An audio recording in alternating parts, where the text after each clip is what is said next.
Chaque année, ils sont 15 000 à s'engager dans l'armée de terre. Ces jeunes font partie de la génération marquée par les attentats. Au moment des attentats au Bataclan, j'étais chez moi sur mon canapé à voir ça à la télé et je me suis dit mais je devrais être à la place des policiers ou des équipes qui vont aller sauver ces gens. C'est dans une ferme près de Castelnaudary que la Légion étrangère forme ses recrues. Dans le sac à dos. Les instructeurs les poussent à bout pour tester leur résistance physique et psychologique. En avant! En avant! Debout, marche! Debout, debout, debout, debout, debout, marche, marche, marche, marche. Daniel, fils et petit-fils de légionnaires, s'accroche depuis 2 semaines. Mais il commence à montrer des signes de faiblesse. Putain, je suis fatigué, je veux dormir. Seuls les aspirants les plus résistants participeront à la marche finale du képi blanc, qui marquera leur entrée dans la famille de la Légion étrangère. En Alsace, au 152e régiment d'infanterie, surnommé les Diables Rouges, la formation devient de plus en plus concrète. On débarque, on débarque! Pour le plus grand bonheur d'Afif, il vibre pour l'armée. Personnellement, je me suis jamais autant amusé, j'ai jamais autant kiffé. Mais chez d'autres jeunes soldats soumis à la pression grandissante, les esprits s'échauffent et les conflits éclatent. C'est pour leur fermer un peu leur bouche parce que là, à un moment donné, ils se croient trop tout puissants, ils nous donnent des ordres, il faut ci, il faut ça, alors qu'ils c'est de la merde. Dans la région de Gap, au cœur des Alpes, 46 engagés sont en passe de devenir chasseurs alpins, des soldats spécialisés dans les opérations en montagne. Nous avions fait la connaissance de Théo, qui bien que blessé au genou vit à 100% cette nouvelle vie à l'armée. Moi j'aime bien, ça me plaît bien, j'aime bien les cabanes. Ça me rappelle quand j'étais petit. Rémi, lui, s'est engagé pour aider les autres, mais ses débuts au sein des chasseurs alpins ont été difficiles. Sa motivation en a pris un coup. Je me suis dit que j'avais été idiot de venir pour subir ça. Enfin, l'armée nous a également ouvert les portes d'une formation exceptionnelle, celle des commandos de montagne. Après une sélection impitoyable, une poignée d'élus va être formée pour devenir des soldats d'élite. Tom a seulement 21 ans et il a réussi tous les tests. Pendant plusieurs mois avec son camarade Jules, il va apprendre les techniques d'infiltration et de renseignement. Tension, fatigue et émotion. Il me rend fier, mon fils. Je suis content de lui. Immersion avec les nouveaux soldats de l'armée française.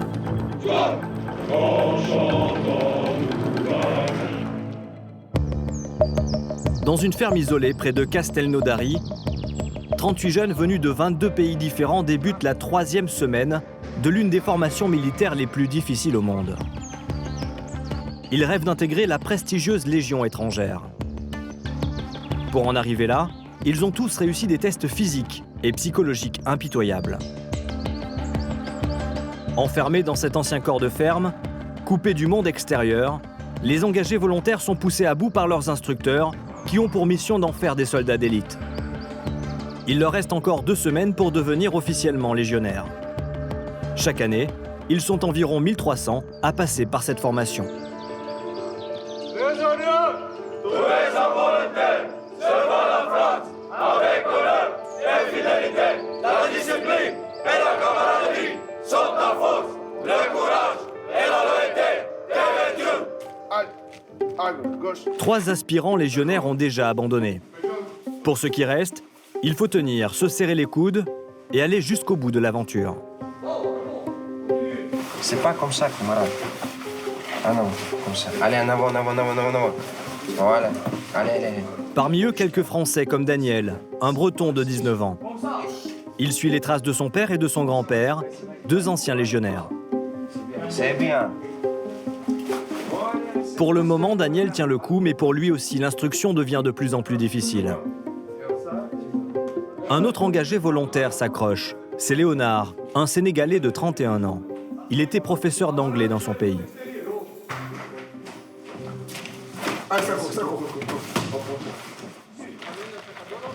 Les recrues ont préparé leur sac à dos pour une marche de 15 km. À l'intérieur, 25 kg de matériel, de quoi tenir 4 jours sur le terrain. Avec tout ce poids sur les épaules, les marches sont redoutées des légionnaires et certains ont voulu se faciliter la tâche.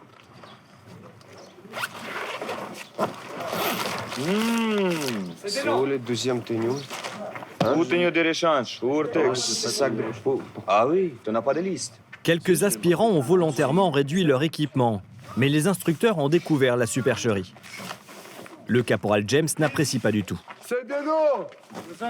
En fait, ils ont voulu jouer les malins, ils n'ont pas rempli leur sac à dos, ils ont pris que 2-3 matériels, alors que les camarades se trimballent un sac à 25-30 kilos, ils ont un sac à 5 kilos maximum. La sanction ne se fait pas attendre. Enlevez les Gore-Tex, mettez sous les bâches, c'est bon? Compris? Oui, caporal. Allez.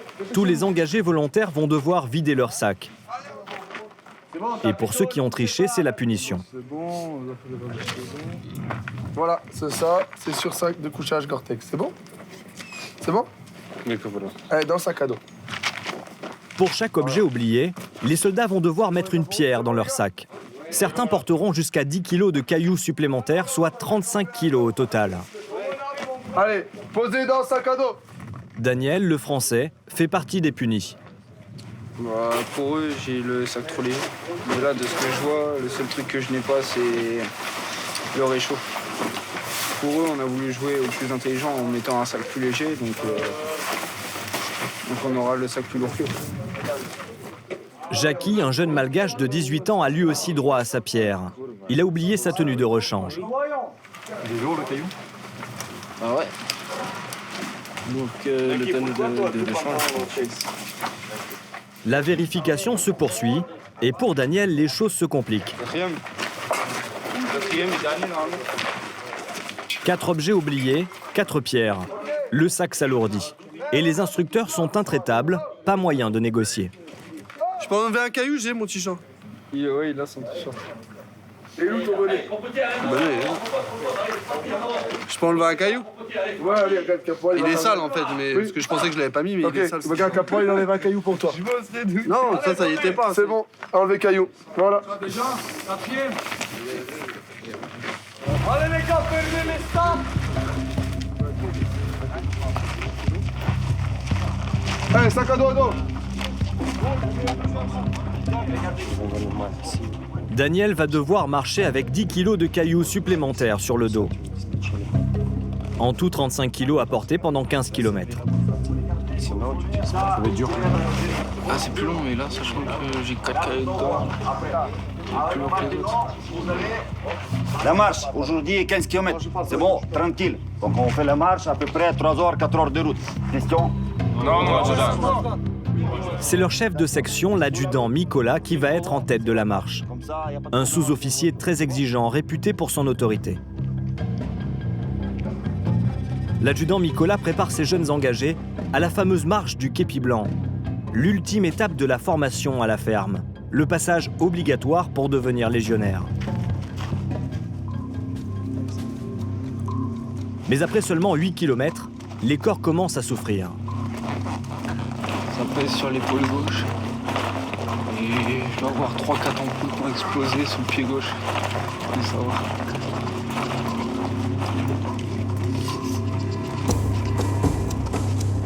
Après 2 heures de marche, l'adjudant Mikola doit stopper sa colonne. Allez, à gauche. Posez vos sacs, contenir. L'un des soldats ne peut plus avancer. C'est Jackie, le jeune malgache. Le poids du sac lui a été fatal. Qu'est-ce qui s'est passé? C'est mon genou, il a commencé à craquer. Je ne peux plus marcher. Jackie est contraint de renoncer. Un très mauvais présage pour la marche du képi blanc. Lampe rouge. Après cet abandon, le moral des hommes est au plus bas. Motivé? J'ai pas entendu motivé? Eh. C'est bon? Ah, c'est bon. Ah, c'est good. Ok, nickel. J'ai mis... Non. Motivé? Ah, c'est bien, il y a le smile là. Ah, il y a le smile. Motivé ou pas? Ah là, c'est bien. Bientôt fini. Le caporal James, l'instructeur de 22 ans, fait tout pour les soutenir. Il ne veut pas qu'un autre engagé craque. Il faut être dur, mais dans les moments difficiles, il faut leur prouver qu'on peut être là pour eux. Et que s'ils ont besoin de s'épauler sur quelqu'un, bah, on est là pour ça. Le rôle de chef d'équipe, c'est d'être là pour ces mecs. Donc je suis là pour les miens. Et voilà, je suis dur quand il faut être dur et je suis relax quand il faut être relax. Voilà. Et enfin, après 4 heures de marche, c'est la fin du calvaire. La marche terminée, vous faites 14 km. C'est bon? Oui, mon adjudant. Semaine prochaine, ça va être 20. C'est bon? Oui, mon adjudant. Daniel, malgré ses ampoules et le poids du sac, a tenu le coup. La prochaine fois, tu n'oublieras pas tes affaires, hein? C'est bien. Il se libère enfin de ses pierres.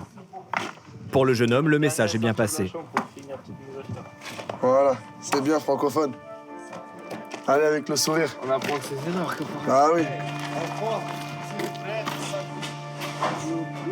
Les jeunes engagés retrouvent enfin leur chambre.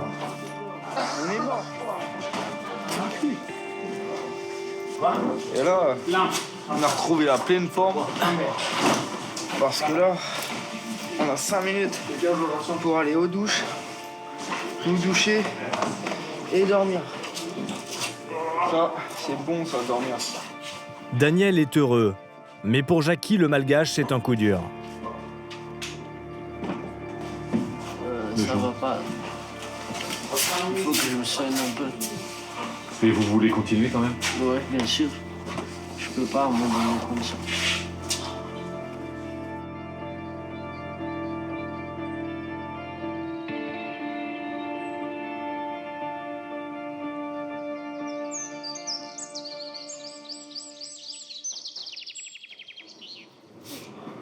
Silence.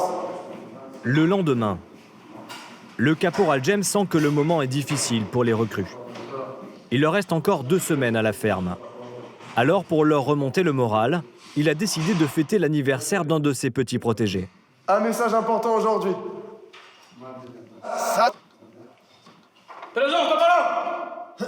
C'est l'anniversaire à Saras aujourd'hui. Donc, birthday. Donc, on va chanter dans la langue universelle, on va chanter en anglais, d'accord? 3, 4. Happy birthday to you.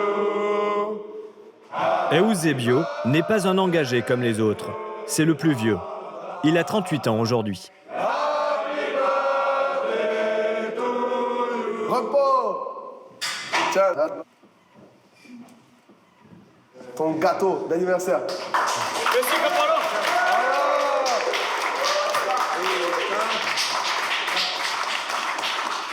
Aujourd'hui, 38 ans. Compris, 38? Oui. Allez, bon appétit. Avant de se présenter à la Légion, Eusebio était musicien dans une fanfare au Brésil. Il jouait de la trompette. Depuis le début de l'instruction, l'engagé volontaire est en difficulté. Il n'a pas le niveau physique, mais le caporal James y croit encore. Il a du mal à s'adapter en sport et tout, donc il a fait des progrès depuis le début. Et là, c'est son anniversaire aujourd'hui, donc une petite récompense, un petit dessert en plus. Voilà, c'est ce qu'il faut pour rebooster un homme. Il ne va pas lâcher maintenant, qui est plus blanc dans une semaine. Il va avoir 38 ans, il va tenir, moi j'en suis sûr à ça. Hey! Hey, Lavo! Mais aujourd'hui, la fête va être de courte durée. 3, 2, 1, go! Les recrues vont passer leur premier test sur le parcours d'obstacles, le PO. Un grand classique de l'armée. Un parcours chronométré de 500 mètres avec une vingtaine d'épreuves à réussir. Allez, allez, allez, Un exercice physique intense.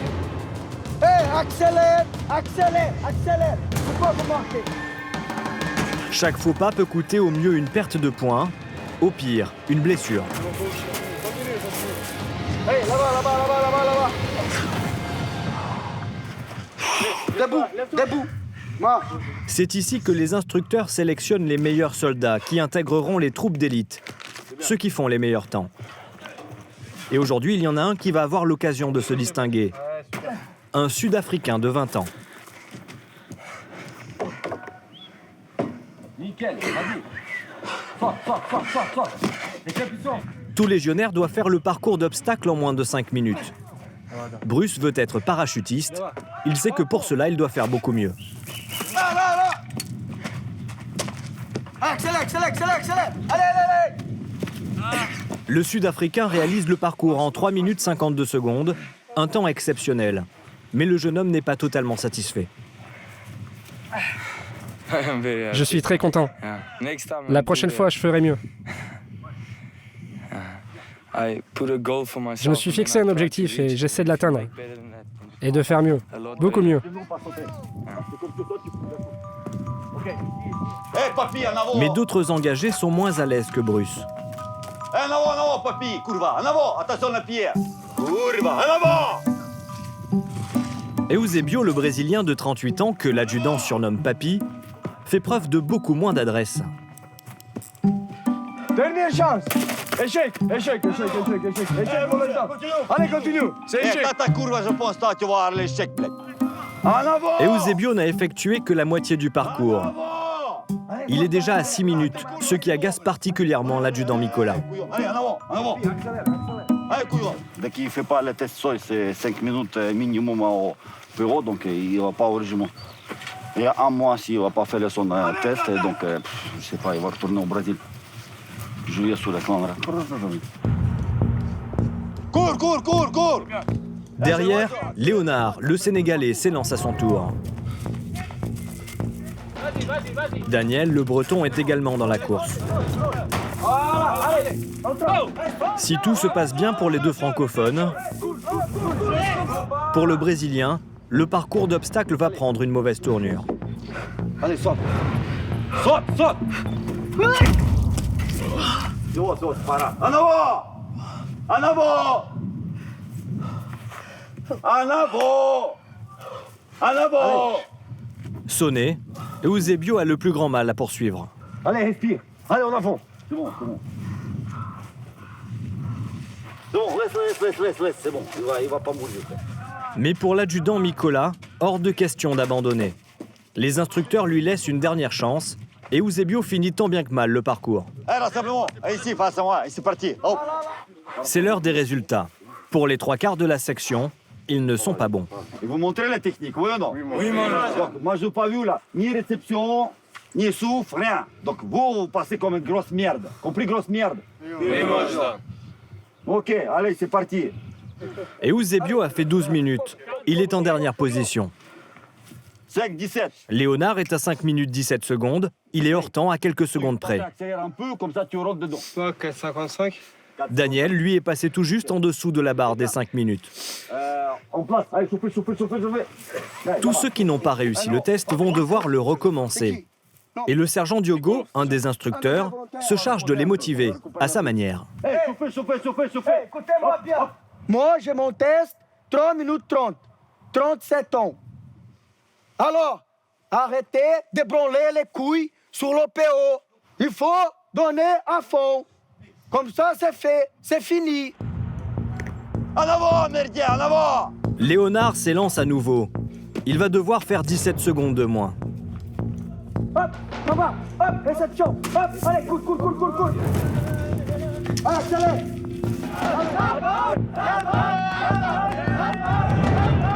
Eusebio, encouragé par ses camarades, réussit à gagner 4 minutes. Mais il est encore hors temps pour partir en régiment. Léonard termine l'épreuve à bout de force, mais a-t-il réussi à passer sous la barre fatidique des 5 minutes? 4. Combien? 4 minutes 57, ça passe tout juste pour lui. Debout, marche.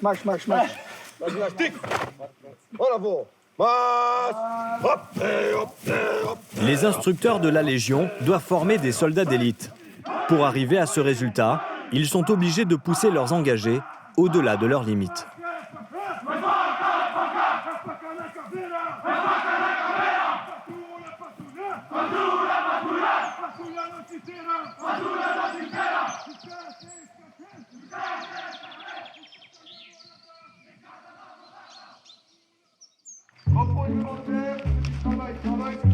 Après cette journée éprouvante, les instructeurs ont décidé de relâcher la pression. C'est la fin de la 3e semaine d'instruction Et le dimanche soir à la ferme, c'est ciné-club. Un petit moment de détente bien mérité. Avant la projection du film, c'est la bousculade pour acheter des boissons, des barres de chocolat et des gâteaux. Ils adorent ça. Pourquoi? Comment? Pourquoi? C'est le moment de confort de la semaine, donc ils en profitent. Les jeunes recrues font leurs provisions pour toute la semaine. C'est le soir des cadeaux. C'est pour toi.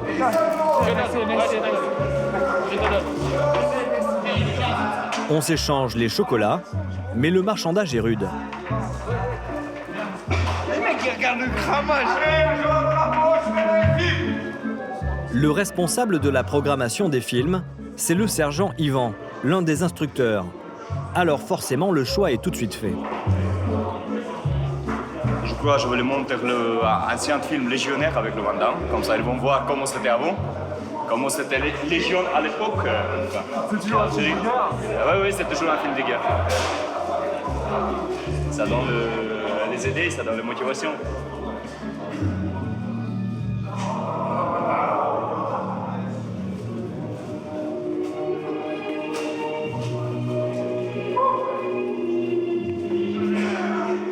Jean-Claude Van Damme en légionnaire, dans une super production américaine, et quelques barres de chocolat, tout ce qu'il faut pour passer un bon dimanche soir en famille, à la Légion étrangère.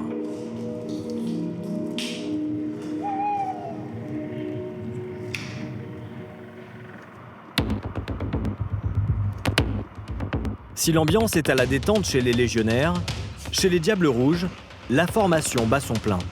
Nous sommes en Alsace, à Colmar, au 152e régiment d'infanterie de l'armée de terre.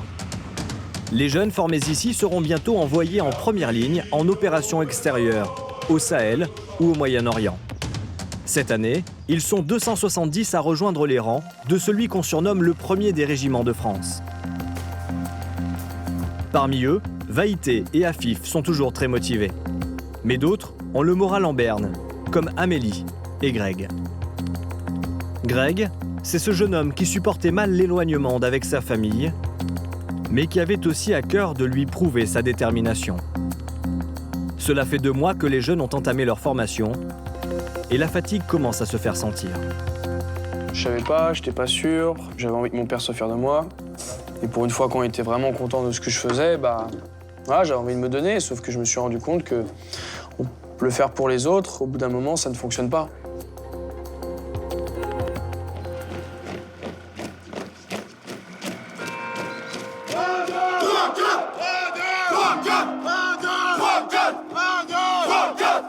Il ne reste à Greg que 4 semaines à tenir pour intégrer les prestigieux Diables Rouges. Mais aujourd'hui, il a demandé à voir son chef de section, le lieutenant Christophe. Oui. Donc, tu souhaites dénoncer ton contrat? Oui, mon lieutenant. T'es sûr? Oui, mon lieutenant. Pourquoi tu veux partir? Je préfère la vie civile et j'aimerais repartir faire des études. Tu vois, moi, ce qui me dérange, c'est que t'as fait un peu la girouette. Un coup, tu voulais donner le meilleur de toi-même. Et dès que ça allait un peu mal, que c'était un peu dur, tu voulais arrêter. T'es un peu en dents de scie. Maintenant, c'est ta décision. T'es un grand garçon. J'espère pour toi que c'est la bonne. Donc, je notifie sur le cahier de rapport hiérarchique que tu souhaites dénoncer ton contrat, que tu aies bien réfléchi à ta décision. Tu signes, grade, nom, prénom.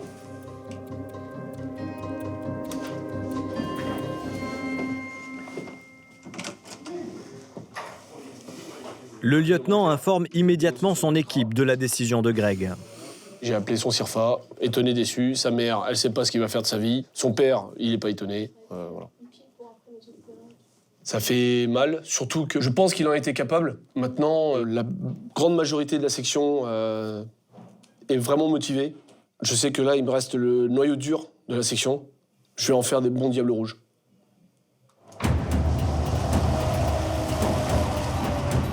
Ce matin, les futurs Diables Rouges découvrent le VBCI, le véhicule blindé avec lequel ils partiront au combat. On va où pour débarquer? Ok. Prenons-nous pour l'arrière du véhicule.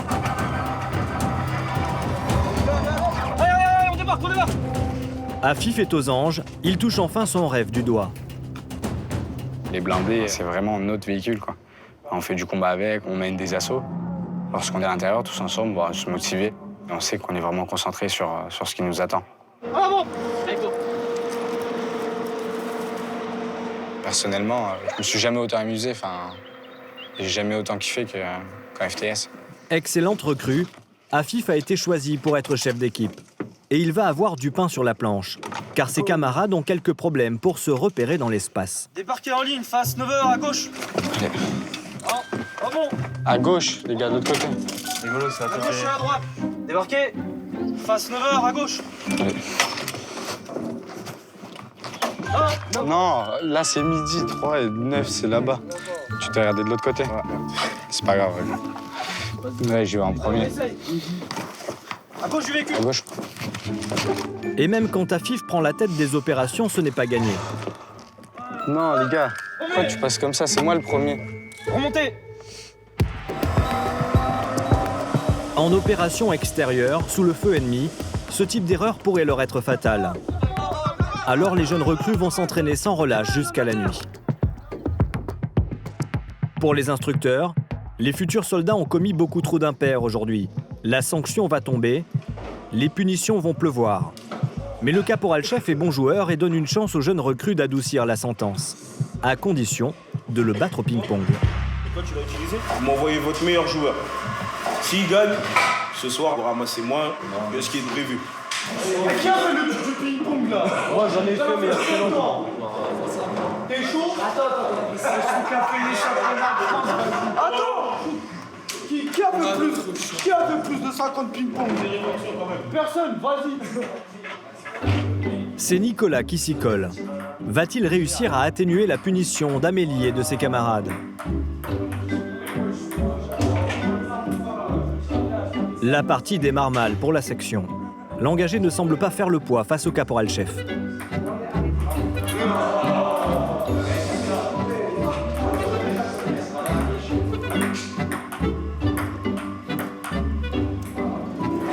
C'est pas grave. Taisez-vous. L'enjeu est de taille, mais Vaïté s'est déjà fait une raison. De toute façon, on ramasse, ouais, ça c'est sûr. On aura droit à des pompes, des squats, des abdos et tout ça. C'est pas grave, allez, concentre-toi. Est-ce que t'as fait du ping-pong avant la cour de récréation? Ah. Attends, il y a combien? 5-6. 5-6 pour moi? Donc là, c'est pas deux matchs pour moi.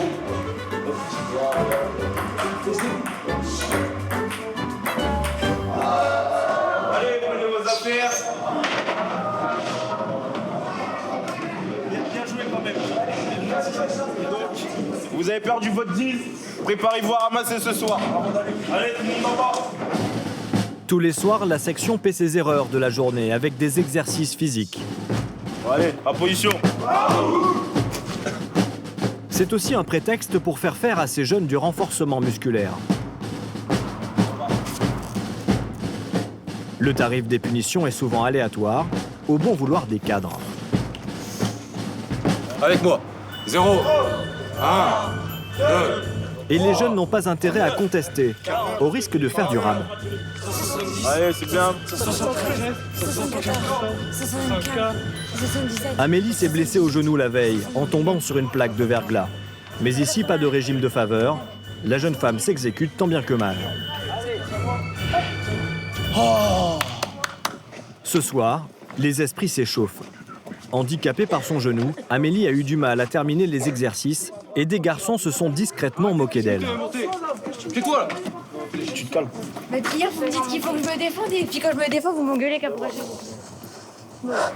Mais là, tu t'es défendu pas. Est-ce qu'il vous nous êtes tous insulte en à arc de force cercle en train de faire des... Oh, je te parle. T'es une grande femme. T'es une femme. Et je veux pas voir de larmes couler. Non, je pleure pas, mais il nous insulte Mais, à force, il faut se défendre. Je t'ai dit quoi? Tu vas pas pleurer parce qu'on se moque de toi quand même. Non, je me défends juste. Mais tu te défends quand il y a quelque chose à défendre. Là, ça sert à rien.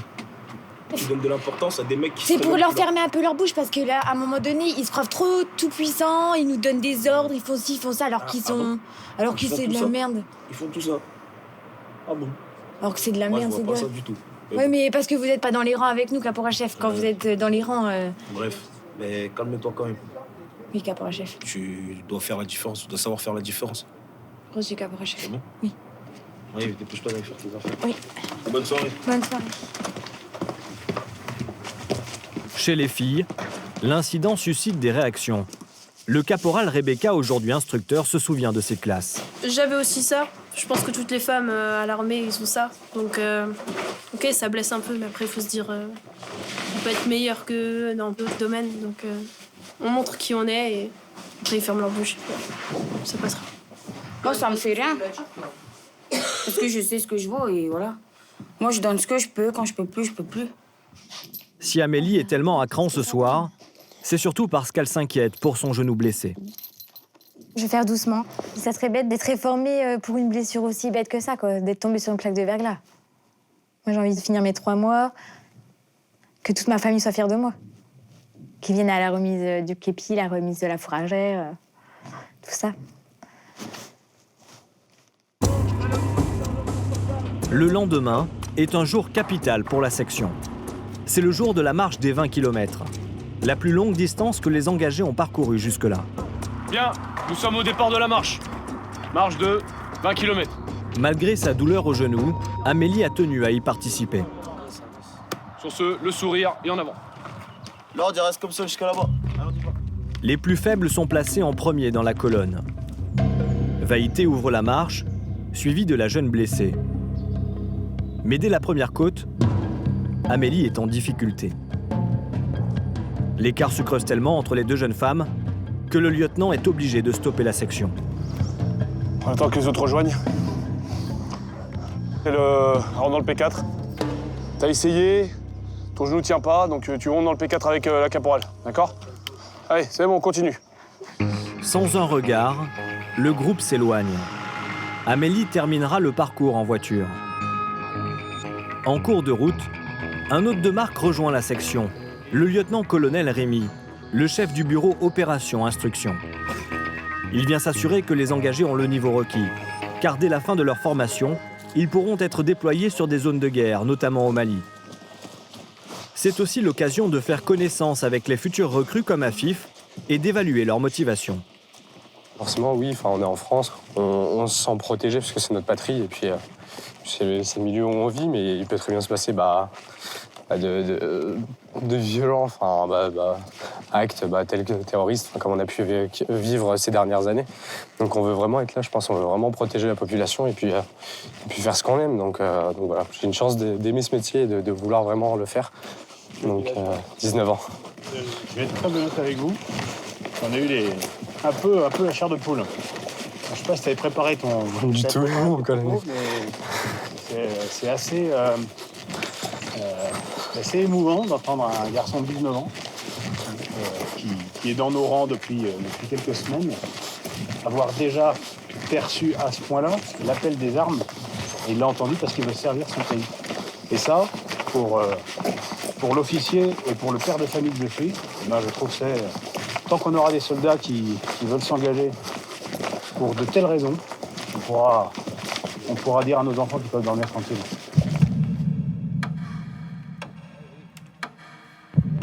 La marche se termine dans un endroit symbolique, le monument aux morts de la côte 304, l'un des hauts lieux de la bataille de Verdun. Allez, rassemblez-vous par groupe. Fix. Section rassemblée, en faisant le colonel. L'occasion pour le lieutenant-colonel Rémy de galvaniser ses troupes.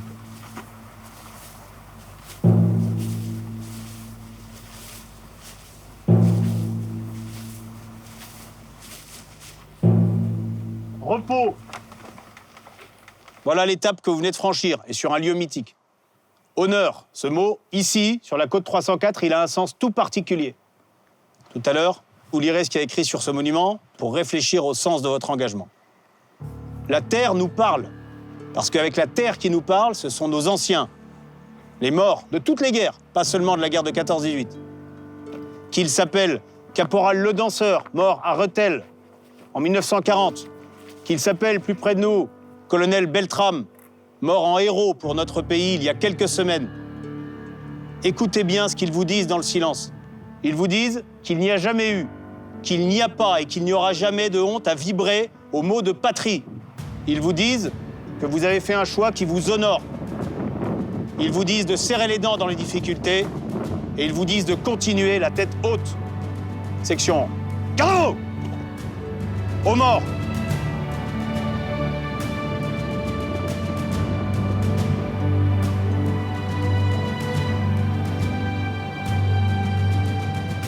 Rompéant. Par le feu et par le fer! Jusqu'à l'enfer! Salut pas avec une arme. Pourquoi vous prenez une photo? Pour garder, se souvenir. Je pense que ça restera ancré dans ma tête à tout jamais, c'est sûr. Mais je veux garder une petite trace. Les jeunes recrues ont été prises aux tripes par le discours du lieutenant-colonel Rémy. Vaïté pense à tout le chemin qu'elle a parcouru et au sacrifice qu'elle a fait pour être là aujourd'hui. Elle vient de Polynésie. Sa fille de 8 ans et son mari n'ont pas pu la suivre pour le moment. Tout le parcours que j'ai fait aujourd'hui jusqu'à maintenant, et à chaque fois qu'on faisait du terrain et moi, je pensais à ma fille. Je l'appelais la veille et j'avais tout le temps ces mots en tête. Elle disait, allez maman, tu vas réussir, je suis fière de toi. Et je vais y arriver. J'ai la volonté.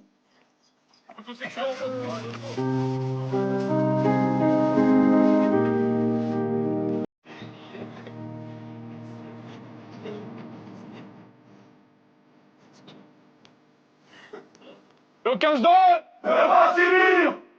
Rompéant, allez. C'est bien les gars, je suis content de vous. Donc là, on sait tous dans le premier camion. Les jeunes soldats ont encore un mois de formation à Verdun, avant de choisir une spécialité dans l'infanterie.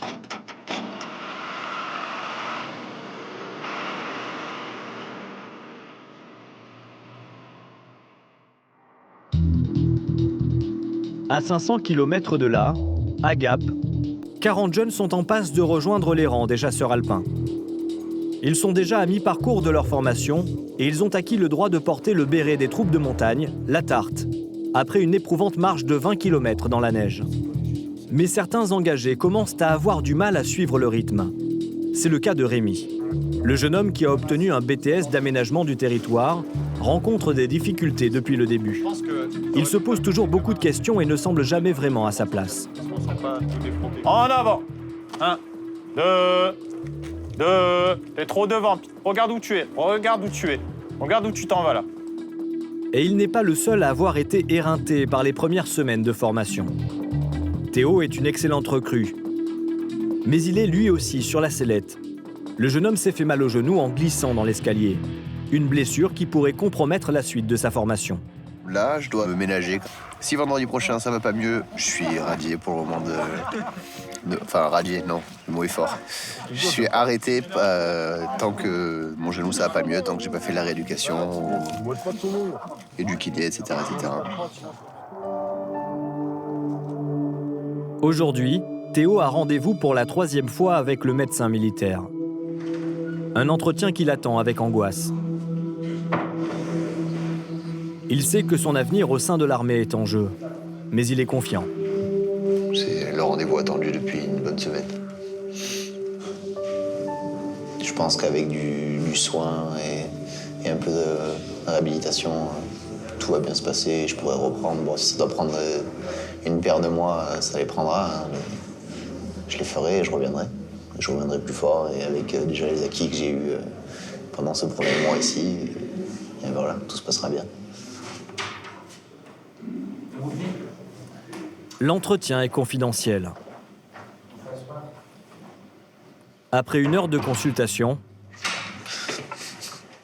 Allez, écoutez, désolé, puis bonne chance pour la suite. Merci, au revoir. Le résultat est sans appel. Verdict, je rentre à la maison. D'accord. Définitif. Définitif. Là, pour me soigner, il me faudrait à peu près 1 an. Donc là, le colonel dénonce lui-même mon contrat pour raison médicale. Je m'attendais à ce qu'il me dise ah non, en fait, t'as rien, tout va bien, mets ton attel, tu vas voir, ça va passer. Ah, ça fait un sacré coup au moral. Ça gâche tout ce que j'avais prévu de faire ici et tout ce que j'aurais peut-être pu faire ici. Mais j'y peux rien. Personne n'y peut rien. Et... voilà.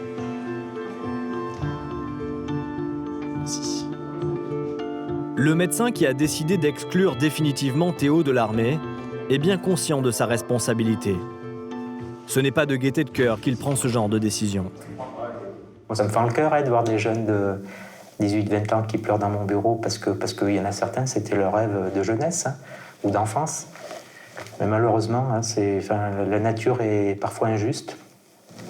Et l'inaptitude définitive à l'engagement, et là, c'est rédhibitoire. Ils seront inaptes malheureusement toute leur vie à pouvoir être militaires, en tout cas dans l'armée de terre. C'est leur rendre service parce qu'ils ne pourraient pas suivre, et c'est aussi rendre service à l'institution militaire parce que c'est des gens qui seraient compliqués à gérer au quotidien et dans la durée. Pour Théo, l'incorporation s'arrête là. Il va faire ses valises, rendre son équipement, et il va surtout devoir se trouver un nouvel avenir. C'est peut-être la première fois de ma vie où, quand je me lance un défi, je me retrouve dans l'incapacité de le faire, et pas par ma faute. Du coup, ça fait un petit coup au moral et à l'estime de soi. Mais comme je dis, c'est pas ma faute, c'est mon corps, c'est comme ça. Et il va falloir que je vive avec et que je m'adapte.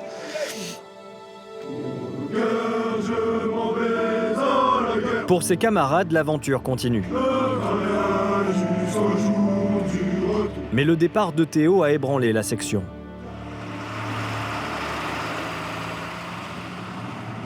Donovan, l'un des plus jeunes de la formation, regrette l'absence de son camarade. D'autant que le groupe commençait à être soudé. Ça fait maintenant 2 mois qu'on se côtoie, donc on a créé des liens, on commence à bien se connaître. C'est important la cohésion pour que ça marche, parce que si on se fout tout le temps sur la gueule, en gros, entre autres, ça peut pas marcher. Aujourd'hui, les futurs chasseurs alpins vont apprendre la base du métier. Se déplacer dans la neige. On va arrêter ces bâtons là? Oui, sergent! Et pour ça, rien de mieux qu'une petite course en raquette. Pour renforcer la cohésion, les soldats courent par équipe. 3, 2, 1, départ! Allez, on va! Allez, chrono!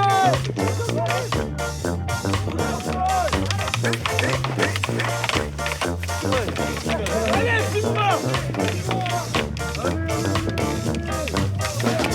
L'esprit de compétition s'exacerbe, surtout chez Donovan. Putain, sacré, ouais! C'est notre groupe qui a gagné là. Ouais, c'est ça. Regardez les jaloux. C'est les jaloux. Je suis pas d'accord, moi. Ça, c'est les jaloux, ça. Je suis parti trop tôt, c'est pas normal. Ah bah, plus rapide. Pendant que la compagnie transpirait en raquette, les instructeurs sont allés cacher des boîtiers DVA, des détecteurs de victimes d'avalanche. 0,4, 0,3. Et là, ça remonte 0,4, c'est pas bon. Car l'ensevelissement sous la neige est l'un des risques majeurs auxquels ces soldats de montagne seront confrontés. Donovan doit retrouver le boîtier comme s'il s'agissait d'une personne. Chaque seconde compte. Après 15 minutes sous la neige, les chances de survie chutent de 80%. Les soldats utilisent aussi une sonde pour trouver un corps.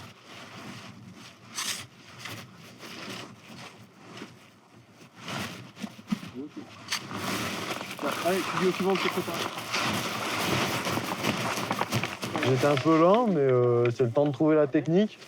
Ça va encore, j'ai mis 3 minutes 15. Il y en a, ils ont mis 6 minutes.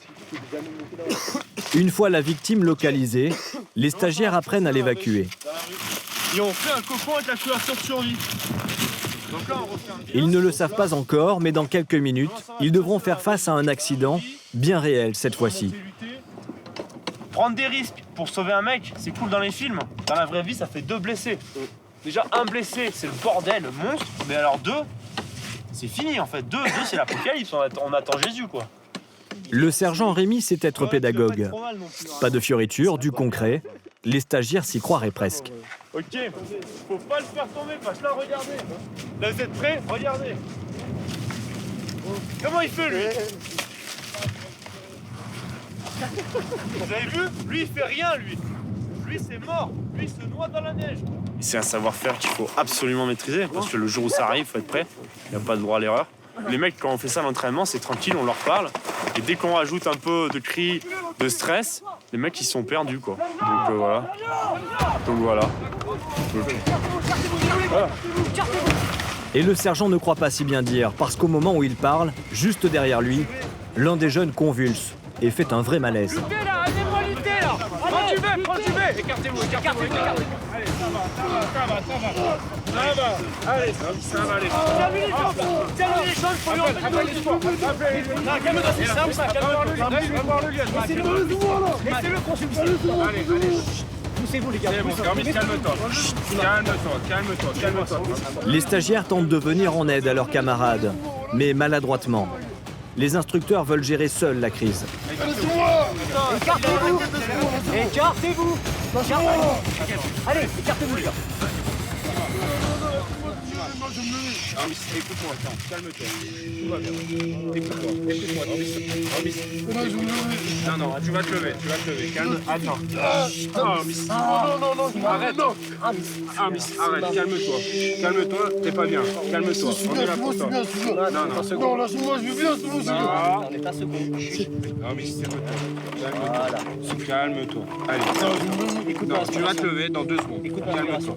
Reprends une respiration normale. Et allez au sac, vous. Tu te calmes. Allez au sac, là. Écoute-moi. Allez, c'est bien. Allez, calme. Il est tombé calme sur moi, il a tombé sur moi. C'est bon ? Ce jeune homme n'avait jamais vu la neige auparavant, il a fait une crise d'angoisse. C'est bon ou pas ? Impressionné, Donovan réalise que cette fois, c'est pour de vrai. Exercice qui s'est transformé en réalité. Un collègue n'a pas supporté le froid, donc du coup, il s'est mis à convulser avec le froid. Allez, faites glisser. Faites glisser. Encore ? Ok, c'est bon. Les cadres prennent les choses en main et en quelques minutes, la victime est évacuée en barquette. Si vous ne poussez pas, vous dégagez. Dégage. Bonjour. Vous mettez derrière, ça va. Un exemple de sauvetage grandeur nature. De quoi frapper les esprits des postulants chasseurs alpins. Là, on voit qu'on est dans la réalité, quoi. C'est quand même un des nôtres qui tombe, qui convulse. Puis au final, on était quand même un peu paniqués. Les 4, boum, direct, ils savaient quoi faire. On voit de suite l'efficacité et l'intérêt de la chose. En 5 minutes, tout était fait, alors que ça aurait été nous. Honnêtement, on aurait mis 10-15 minutes. Là, ce qu'on a vu, c'est ce qu'on va devoir faire si vraiment ça arrive. Si ça arrive réellement, on va devoir être efficace comme les cadres.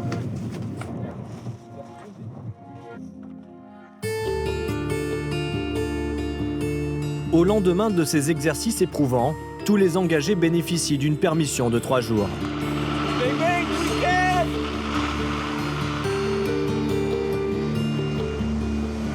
Rémi vit dans la banlieue de Grenoble. Il a 2 heures de train pour arriver chez ses parents. Il profite du trajet pour se confier à l'un de ses camarades sur ses difficultés. Est-ce que c'était parce que j'étais complètement crevé ? Mais j'étais content d'arriver à la fin. Ce qui est sûr, c'est que je pourrais pas maintenir le même rythme. Puis après, on va passer l'étape où on va courir avec le sac. Ouais, là, ça va être mortel. Rémi est en plein doute depuis des semaines et la fatigue n'arrange rien. Coucou. Salut mon grand. Ça va bien? Ça va. Ça va, t'as fait bon voyage? Oui, sans problème. Trop long? Un petit peu, mais bon, en même temps, pour venir. Trop chaud à la maison? Il est encore en période de probation et peut abandonner à tout moment. Salut. Il se dit épuisé et ses parents sont un peu inquiets pour son avenir. Moi, je pense que ça serait complètement anormal qu'ils reviennent en disant « Oui, tout va bien, je suis pas fatigué. » Forcément, c'est normal qu'ils soient crevés. Non, mais par exemple, je voudrais pas que tu te dises « Merde, je me suis trompée complètement de... » Alors, en fait, ça a failli être le cas. C'est-à-dire que je me suis dit que j'avais été idiot de venir pour... Bon, c'est peut-être un peu fort, mais subir ça. En fait, j'avais l'impression de manquer de compétences. C'est de ne pas réussir à fournir ce que l'armée attendait de moi. Le résultat, c'est que ça me déprimait encore plus. Enfin, ça me désespérait. Et à un moment donné, notre lieutenant, il m'a expliqué que même si effectivement j'avais des points à travailler, qu'il fallait que je me bouge sur certaines choses, il y avait quand même du positif, que il y avait des résultats, qu'il fallait pas que je me démotive. C'est plus ou moins ça qui m'a sauvé la journée. Puis il m'a surtout dit en fait d'arrêter de réfléchir parce qu'il sentait que je me posais trop de questions. Et... Ils appellent ça psychoter, les militaires. Voilà, exactement. Ils ne demandent pas de comprendre, ils demandent de faire. C'est à peu près ce que m'a dit le lieutenant. Il m'a dit t'es trop cérébral. Non, sans blague. Alors, bah, dis donc, ça me surprend. Ça m'a pas... Ouais, voilà.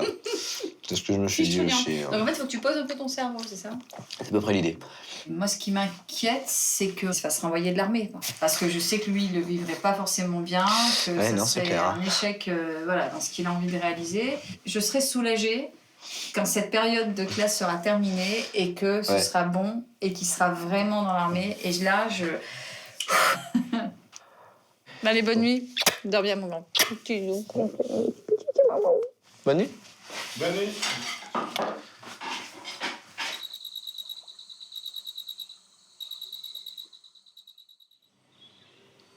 Chez ses parents, Rémi retrouve sa vie d'avant l'armée et ses vieilles habitudes.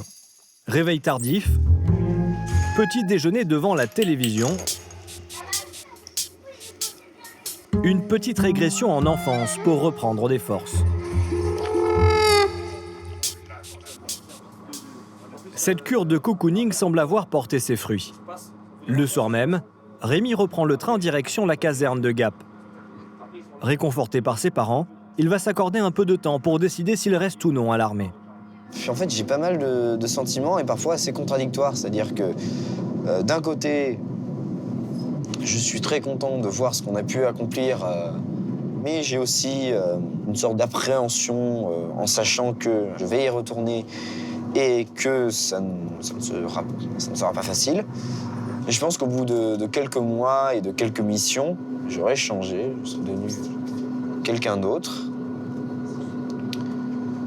Et tant mieux, peut-être. Rémi est plutôt confiant, mais il doit encore tenir 1 mois pour intégrer officiellement les chasseurs alpins. En Alsace, après 3 mois éprouvants de formation, les jeunes engagés du 152e régiment d'infanterie voient enfin leurs rêves se concrétiser. Pour l'occasion, les anciens combattants et les hauts gradés vont participer à la cérémonie. Après une marche harassante de 3 jours et de 100 km, Vaïté, Afif et leurs camarades vont recevoir la fourragère de la Légion d'honneur, une décoration collective décernée au Diable Rouge pour leur valeureux fait d'armes durant la Première Guerre mondiale. Tous ceux qui intègrent ce régiment ont le droit de la porter. C'est quoi ça? C'est un jour symbolique fort. Le lieutenant Christophe inspecte sa jeune troupe une dernière fois. Magie. Il veut que tout soit parfait. Tirez bien sur vos lacets. Sur les lacets là, tirez bien dessus.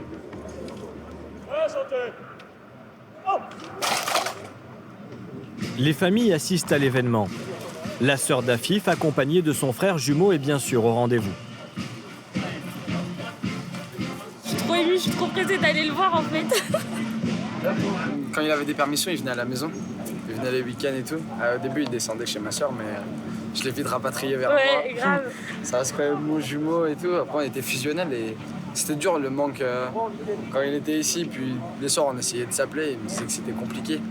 Alors, c'était pas facile pour lui, mais c'était pas facile pour moi non plus de savoir qu'il était dans pas la souffrance, mais il menait un combat avec tous ses coéquipiers qui était long et dur. Et bah oui, beaucoup d'émotions, d'autant plus qu'aujourd'hui, il fête ses 20 ans. Donc c'est génial. Voilà. Ouais. Bah oui, du coup. Ouais. Reposez. Hop. Repos.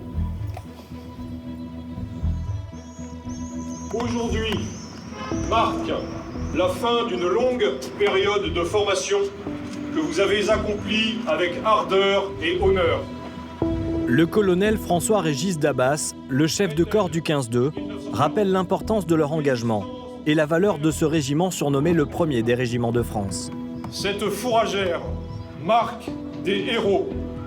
Vous allez la recevoir à votre tour. Soldats, en suivant l'exemple de nos glorieux anciens, vous devrez cultiver les qualités dont ils ont fait preuve. Honneur, ardeur et labeur pour remplir les différentes missions qui vous seront confiées, pour l'honneur du 15-2 et pour le succès des armes de la France. Présentez. Armes! Sur les 46 volontaires au départ, seuls 30 ont été jusqu'au bout. Vaïté fait partie de ceux qui se sont accrochés. Elle s'est même distinguée grâce à sa ténacité et sa bonne humeur. Et aujourd'hui, elle est mise à l'honneur, comme 4 autres de ses camarades. Ils seront les premiers à recevoir leur décoration. De toute la promotion, Vaïté est peut-être celle qui a consenti le plus grand sacrifice pour être là aujourd'hui. Elle a laissé derrière elle sa fille de 8 ans et son mari, en Polynésie. Elle ne les reverra pas pendant 2 ans. Reposez. Remettez les fourragères. C'est le colonel en personne qui lui accroche la fourragère.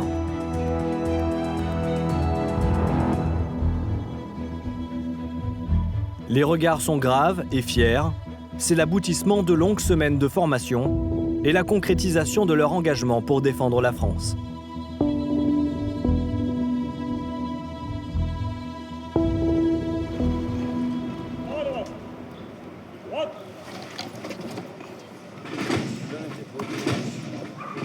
Les soldats repartent en rang serré, vers le lieu de réception où ils vont pouvoir prendre leur famille dans leurs bras.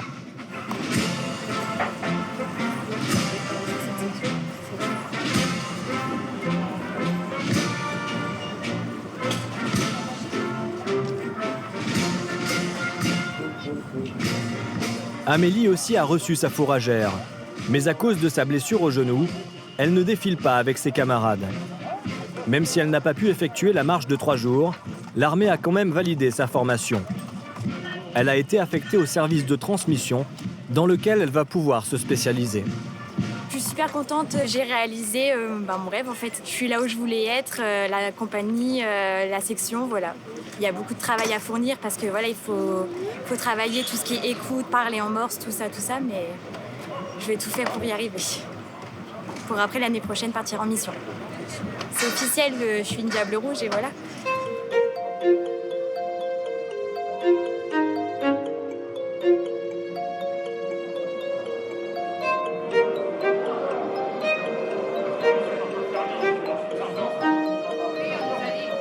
Tout le monde se retrouve autour d'un cocktail. Afif va enfin rejoindre sa sœur et son frère jumeau.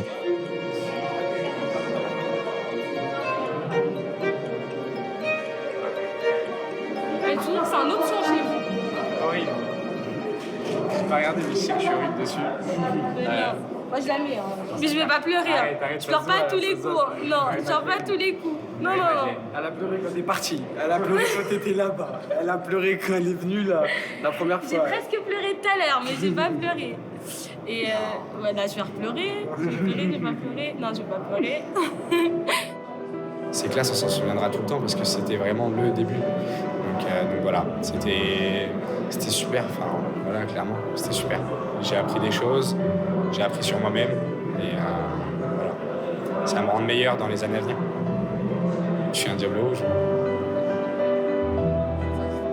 Vaïté est l'une des rares à ne pas avoir sa famille auprès d'elle. Mais elle savait que ce serait le prix à payer pour intégrer l'armée française. Ah, j'ai pas les mots, hein. Je peux enfin dire que je suis un Diable Rouge. Que je fais officiellement partie du 15-2.